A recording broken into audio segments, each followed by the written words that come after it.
اصل مصائب تو زمانے کا امام پڑھے گا کرو، ہم تو روایت کے ٹکڑے پڑھا کرتے۔ یہ تمام باتیں اختلافات کے لیے پڑھی گئیں، صرف آگہی اپنے بچوں کے لیے۔ ماتم سب کریں گے، جو کہے گا 18 سال کے تھے وہ ماتم کرے گا، جو کہے گا 22 سال کے تھے وہی ماتم کرے گا، جو کہے گا صاحب اولاد تھے وہی ماتم کرے گا، جو کہے گا ابھی سیارہ بھی نہ بنا تھا وہ ماتم کرے گا۔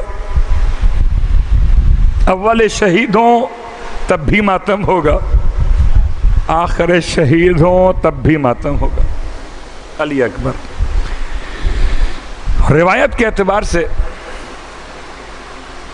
اللہ کے رسول کی رحلت، وفات یا شہادت کے بعد سرکار سید الشہداء کو بڑی خواہش تھی، بہت روتے تھے۔ کوئی کیا محمد کو روئے گا جتنا حسین روئے۔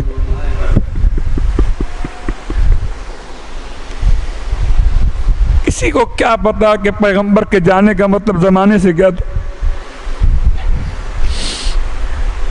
اس کو جتنی معرفت تھی رسول خدا کی، اتنا روتے تھے کہ حالت خواب میں رسول خدا اپنے نواسے کے پہنچے ہیں، فرماتے ہیں حسین اتنا کیوں روتے ہو؟ فرمایا نانا آپ کی زیارت کا اشتیاق مجھے تڑپاتا ہے، دل چاہتا ہے کسی طرح میں آپ کا چہرہ دوبارہ دیکھ لوں۔ کچھ اس تڑپ کے ساتھ حسین نے نانا سے گزارش کی کہ نانا، فرماتے ہیں اچھا حسین اب خدا سے دعا کرتے ہیں خدا تمہیں بیٹا عطا کر دے جو بالکل ہماری تصویر ہو، تاکہ جب کبھی تمہیں ہماری یاد تڑپائے، ہمیں زیارت کرنے کا تمہیں شوق ہو، تم اپنے بیٹے کو دیکھ لو۔ رسول خدا کی دعا، حسین کی تمنا، خدا نے بیٹا عطا کیا۔ اور ایسا بیٹا عطا کیا کہ پورے مدینے میں بڑی خبر تھی خوشی کی۔ ایسا لگتا تھا جیسے خدا کو امت پر رحم آ گیا، محمد کے بعد دوبارہ محمد کو بھیج دیا۔ اللہ اکبر۔ سب مبارکباد دینے کے لیے پہنچے ہیں۔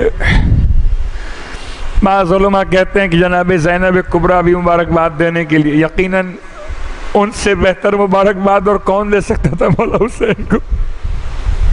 عاشق حسین خدمت حسین میں شبیہ محمد کی آمد کی مبارکباد دینے آئی۔ اور آپ کو تو پتہ ہے کہ جب کسی گھر میں خوشی ہوتی ہے تو منہ میٹھا کیے جانے کا انتظام گھر والے کرتے ہیں، یعنی آپ مٹھائی لے کے نہیں جاتے بلکہ وہ اہل خاندان جو ہیں گھر والے مٹھائی کا انتظام کرتے ہیں، بھئی ان کے گھر میں آمد ہوئی ہے۔ اللہ اکبر۔ تو جو آتے تھے سب کو امام تحفے عطا کرتے تھے۔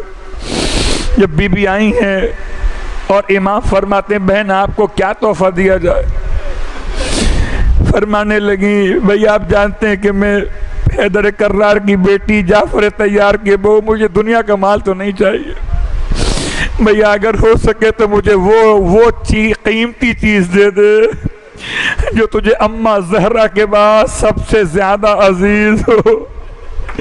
بس یہ جملہ سننا تھا، کوئی اور سمجھے نہ سمجھے حسین تو سمجھتے ہیں نا۔ حجت پروردگار ہیں، ولی خدا، صاحب الامر ہیں۔ اپنی بہن کو لیا، جناب لیلہ کی خدمت میں سب چلے آئے۔ اب ام لیلہ بھی پڑھا جاتا ہے، لیلہ بھی پڑھا جاتا ہے۔ مسعود ثقفی کی بیٹی، عظیم بہو اس خانوادے کی، ہمارا سلام ہو۔ جیسے ہی دونوں کو آتے ہوئے دیکھا، یہ کھڑی ہو گئی احترام معصوم میں، احترام زینب علیہ میں، آغوش میں شہزادے کو لیے ہوئے۔ اور امام فرماتے ہیں کہ بہن نے مبارکباد پیش کی ہے، کچھ دینا ہے انہیں۔ کیا معرفت تھی، لیلہ سمجھ گئیں اگر میرے پاس امام آئے ہیں اس کا مطلب کیا ہے، کوئی سوال کیا نہ کوئی سوال پوچھا، بس اپنی گود سے شہزادے کو اٹھایا، جناب زینب کی گود میں رکھ دیا۔ اللہ اکبر۔ اس کے بعد سے تاریخ کا جملہ جناب زینب کے پاس اکبر رہے، جیسے کوئی ماں پالتی ہے ایسے بی بی نے اپنی اولاد سمجھ کے اکبر کو پالا۔ اسی لیے میرا مولا کربلا میں فرماتا تھا، بیٹا پہلے اپنی ماں سے تو پوچھ کر آؤ۔ اور اب دونوں ماؤں سے پوچھا ہے آپ نے۔ جناب لیلا سے پوچھا، عجیب منظر دیکھا، لیلا مصلی پہ بیٹھی ہوئی ہیں، اکبر ماں کے خیمے میں آئے تھے، دیکھا نماز کا وقت تو ہو چکا، نماز سب پڑھ چکے، اب ماں مصلی پہ چھائے بیٹھی ہیں۔ سلام کر کے فرماتے ہیں، اماں یہ مصلی؟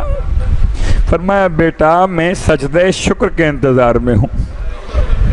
کہا اماں کیا سجدہ شکر کرنا چاہتی؟ فرمایا، بیٹا جب تو قربان ہوگا، جب تو اللہ شاہ خیمے میں آئے گا تو میں چاہتی ہوں اتنی تاخیر بھی نہ ہو کہ مصلی بچھانا پڑے۔ میں نے مصلی بچھا لیا۔ عجیب ماں اکبر کی مشکل ایک آسان ہو گئی۔ اب لیلا سے پوچھنے کی الگ سے زحمت نہیں، ماں تو آمادہ ہے۔ اللہ اکبر۔ آئے اپنی پھوپھی کے پاس۔ رونے والوں اکبر کو بڑی محبت تھی اور زینب کو اکبر سے بڑی محبت تھی، بالکل ماں کی طرح سے آپ شہزادے سے معاملات ڈیل کرتی تھیں، بچے کی طرح سے آ کے پوچھتے تھے۔ سلام کر کے جناب زینب کے پاس آ کے بیٹھ گئے، فرماتے پھوپھی اماں ایک سوال لے کر آیا ہوں، اماں یہ بتائیے کہ رتبہ کس کا بلند ہے، دادی زہرا کا یا آپ کا؟ کہتے بی بی کھڑی ہو گئی، اٹھ کے فرمایا، اکبر آج تک تو ایسا سوال نہیں کیا، اکبر آج یہ سوال کیوں لے کر آ گئے؟ اکبر کو جا زہرا کو جا زینب کبریٰ، کوئی تقابل نہیں ہے۔ اکبر ہاتھوں کو جوڑ کے کہتے ہیں، اماں اگر ایسا ہی ہے تو پھر اپنے بیٹے کو زہرا کے بیٹے پہ قربان کب کریں گی؟ جناب زینب نے دونوں ہاتھوں سے کلیجہ تھام کے فرمایا، بیٹا اگر کسی اور طریقے سے تم مجھ سے مرنے کی رضا مانگتا، زینب کے لیے شاید اتنا آسان نہ ہوتا، لیکن جاؤ علی اکبر جاؤ، تمہیں زہرا کے بیٹے پہ زینب نے قربان کیا۔ راوی کہتا ہے کربلا میں حضرت علی اکبر کی آمد سب سے منفرد تھی، ایسی منفرد تھی کہ کسی کی آمد اس طرح سے نہ تھی، جو بھی کوئی خیمے سے باہر آیا تو ایک پردہ اٹھا باہر آ گیا، مگر لکھتا ہے کہ عجیب بات، خیمے کا پردہ بار بار اٹھتا تھا، بار بار گر جاتا تھا، پتہ نہیں چلتا تھا کیوں اٹھتا ہے اور کیوں گر جاتا ہے۔ کسی غلام حسین سے پوچھا گیا کہ اندر مسئلہ کیا ہے، کسی کنیز سے پوچھا گیا، معلوم ہوا اکبر نکلنا چاہتے اور بیویاں اکبر کا دامن تھام لیتی ہیں، ایک مرتبہ چہرہ تو دکھا دیجئے، رسول خدا کے چہرے کی زیارت تو ہو جائے، اس کے بعد پھر یہ چہرہ دیکھنا کہاں نصیب ہوگا۔ عجیب جملہ ہے، کہتے ہیں سب سے تو رخصت ہو رہے تھے، در خیمہ پر آ چکے تھے، اچانک کسی نحیف اور کمزور سی آواز نے اکبر کے قدم روک لیے، کوئی بہت نحیف اور کمزور آواز سے کہتا تھا، بھیا کہ ہم سے ملے بغیر چلے جاؤ گے۔ اب جو اکبر نے مڑ کے دیکھا بیمار بھائی بستر سے اٹھنے کی کوشش میں ہے، گھر قریب گئے، تڑپ کے قدموں سے لپٹ گئے، بھیا اکبر کا آخری سلام، الوداع اے برادر معظم، الوداع۔ اللہ اکبر۔ اکبر خیمے کے باہر آئے ہیں اور امام علیہ السلام نے اپنے بیٹے کو تیار کیا، اپنے ہاتھوں سے تیار کیا۔ اپنا امامہ پہنایا، بعض علماء نے لکھا اپنی زرہ پہنائی، بعض نے لکھا اور عقاب سلجنا پہ سوار کرایا، بالکل ایسے تیار کیا، ایسے تیار کیا جیسے کوئی دولہا کو تیار کرے، رخصت کیا اکبر کو میدان کربلا کی طرف۔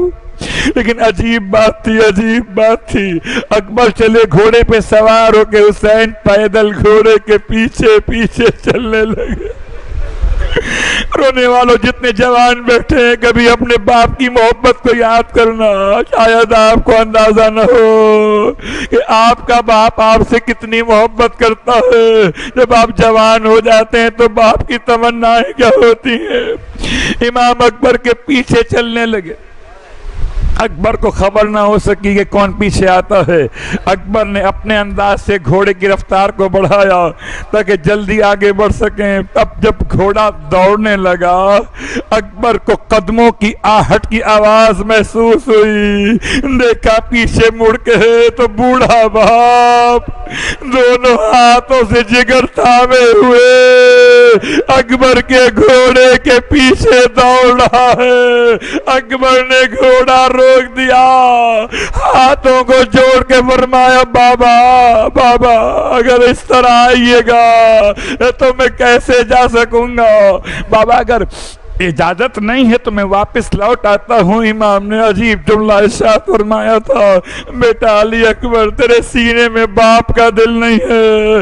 اگر تیرا کوئی جوان مرنے کے لیے جاتا میں تیرے دل سے پوچھتا، بیٹا ضرور جاؤ، لیکن جب تک ممکن رہے مڑ مڑ کے باپ کو دیکھتے رہے، جب تک ممکن رہے مڑ مڑ کے باپ کو دیکھتے رہنا۔ اللہ اکبر۔ رونے والوں، اکبر نے بابا کو روکا، فرماتے ہیں اچھا ٹھیک ہے میں یہاں ٹیلے پر بیٹھ جاتا ہوں، تم جاؤ میں ٹیلے پہ بیٹھ جاتا ہوں۔ لکھا ہے علماء نے عجیب انداز تھا، حسین ٹیلے پر آ کر بیٹھ گئے، بلندی پہ بیٹھ گئے، جناب فضہ در خیمہ پر ہیں، جناب فضہ پر نگاہیں جناب زینب علیہ کی ہیں، اور سب کے سب اکبر کے لیے دعا گو ہیں، اور جناب لیلا مصلی عبادت پر ہیں، نگاہیں جناب زینب پر ہیں۔ اکبر میدان کربلا میں آئے، پوری اکبر کی جنگ پڑتا اگر وقت ہوتا، اکبر نے 180 سے زیادہ افراد کو واصل جہنم کیا۔ اکبر کے مقابلے پر کوئی ٹک نہیں پاتا تھا، اتنا زیادہ جہاد کیا۔ شدید پیاس لگنے لگی، پلٹ کے آئے، بابا بابا بابا اگر ایک قطرہ پانی مل جائے، بابا بڑی پیاس لگی ہے۔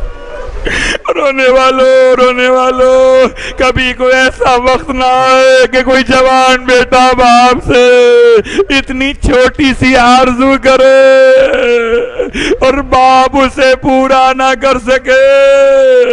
اجرکم علی اللہ۔ ماتمداران مظلوم کربلا، اکبر کو امام نے اپنے قریب بلایا، فرماتے ہیں بیٹا علی اکبر قریب آؤ۔ کتنا قریب آؤ؟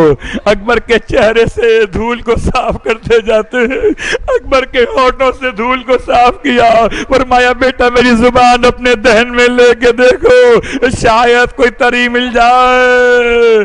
اکبر نے بابا کی زبان دہن میں لی، گھبرا کے نکال لی، فرماتے ہیں بابا آپ کی زبان مجھ سے بھی زیادہ خشک ہے۔ اجرکم علی اللہ۔ رونے والوں، تاریخ کربلا میں کسی کے ساتھ ایسا نہیں ہوا، کسی کے ساتھ نہیں ہوا، نہ قاسم کے ساتھ ایسا ہوا، نہ اونو محمد کے ساتھ ایسا ہوا۔ امام نے اپنی ایک انگشتری کہتے ہیں نکال کر اکبر کو دی کہ اسے دہن میں رکھ لو، شاید کوئی تراوٹ محسوس ہو۔ بڑی محبت تھی اکبر سے، بڑا پیار تھا اپنے اکبر سے۔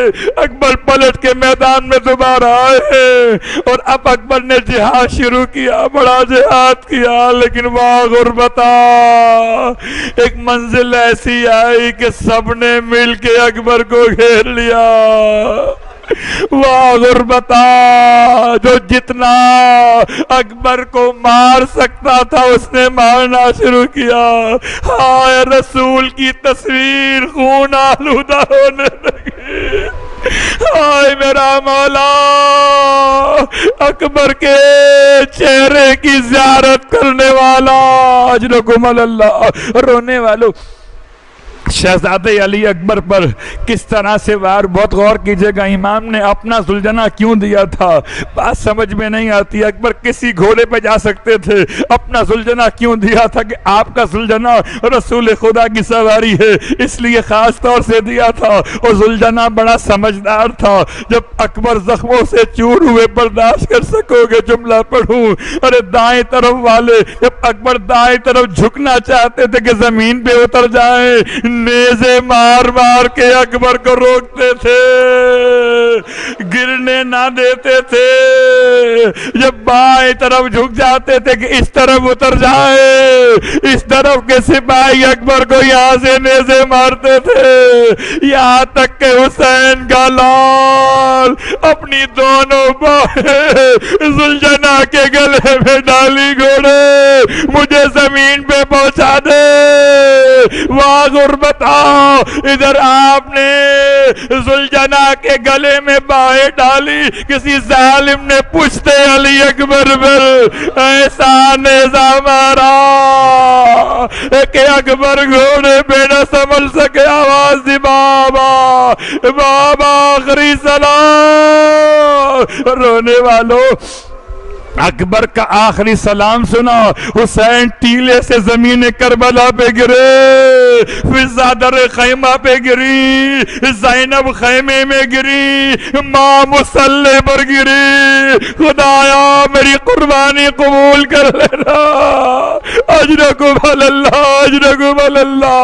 رونے والے خدا تمہیں کوئی غم نہ دے، میرا مولا، میرا مولا۔ اکبر کی آواز پہ چلے ہیں، عجیب کیفیت ہے، عجیب کیفیت ہے، کبھی آگے بڑھتے تھے، کبھی رک جاتے تھے، کبھی اشقیاء سے کہتے تھے میرے چاند کو کہیں دیکھا ہے، اکبر کس طرف ہے ذرا بتاؤ گے؟ رونے والوں، رونے والوں، دشمن مذاق اڑاتا تھا، بوڑھے باپ کو کبھی دائیں بھیجتا تھا، کبھی بائیں بھیجتا تھا، اور میرا مولا پھر اپنے بیٹے سے شکایت کرتے تھے، بھائی بیٹا تم ہی آواز دو نا، مجھے دکھائی نہیں دے رہا، بیٹا آواز دو، کہ آواز کے سارے سارے یہ بوڑھا باپ تم تک چلا ہے، اجرکم اللہ۔ رونے والوں، رونے والوں، امام اکبر کے سرہانے آئے ہیں، قیامت کے جملے ہیں، قیامت کے جملے ہیں، یہ سارا مقتل نہ پڑھ سکوں گا، سارا مقتل پڑھنے کی ہمت نہیں ہے، بس دو جملے اور سننا۔ ابھی شبیہ تابوت اٹھاؤ گے، میں کہتا ہوں اٹھانا، خالی چومنا نہیں بلکہ اٹھانے کی کوشش کرنا، کہ شاید کاندھا دے سکو کہ ہائے غریب الوطن حسین کربلا میں تو نہ تھے، تو زہرا کا لال اتنا غریب تھا کہ بچوں کو بلایا، آؤ اب بوڑھے باپ سے جوان بیٹا نہیں سمجھ رہا، اجرکم اللہ۔ بس آخری جملہ، آخری جملہ، جتنا رو سکیں، جتنا فریاد کر سکیں، وقت قبولیت 2008 محرم ہو گئی، بس یہ ایام عزا کا پہلا عشرہ تمام ہے۔ رونے والوں، میرا مولا اکبر کے سرہانے آیا، عجیب کیفیت ہے، کیسے آئے ہم نہیں بتا سکتے، بس سرہانے پہنچے ہیں، اپنے آپ کو اکبر کے سرہانے گرا دیا، یوں سمجھیے اپنے رخسار کو